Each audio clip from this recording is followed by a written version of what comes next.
DOM-based cross-site scripting is short for Document Object Model-based cross-site scripting. And this one is characterized by the fact that the injected script never actually goes back to the server. It actually just stays in the browser the entire time. So inside of Matilda here we have this HTML5 web storage page. And when you go to this page, you'll notice that down here at the bottom you can add a new key and a new item if you want.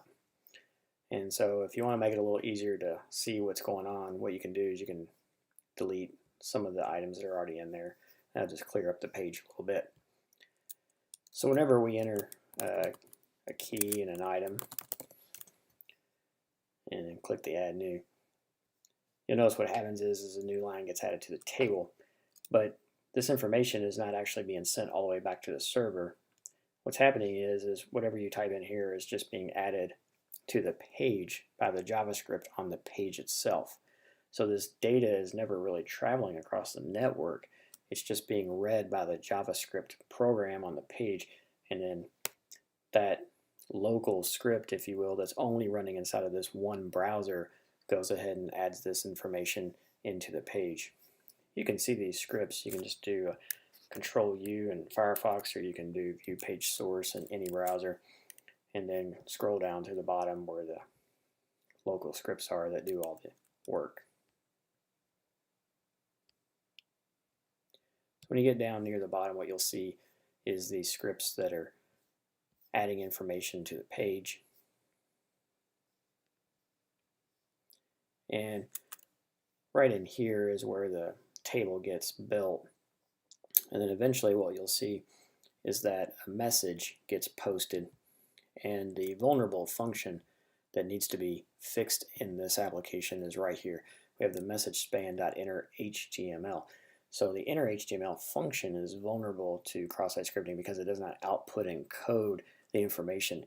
And the developer should have used inner text here instead, and that would have prevented the HTML elements or script elements from being able to be written to the page.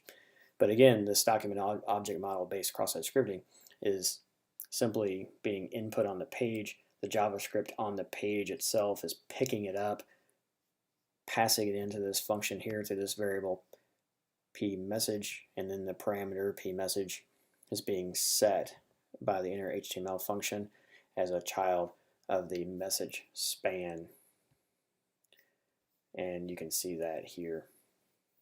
So the message span is appearing right here between in this phrase where it says added key, and then we typed in canary to session storage, and then you'll also get some output in this table.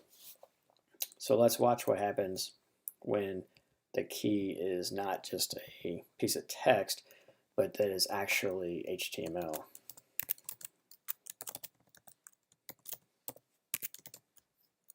So we hit add new, and then here you can see what happened is this script, this H1 script, which just makes letters big, actually defaced the page because the browser is now confused.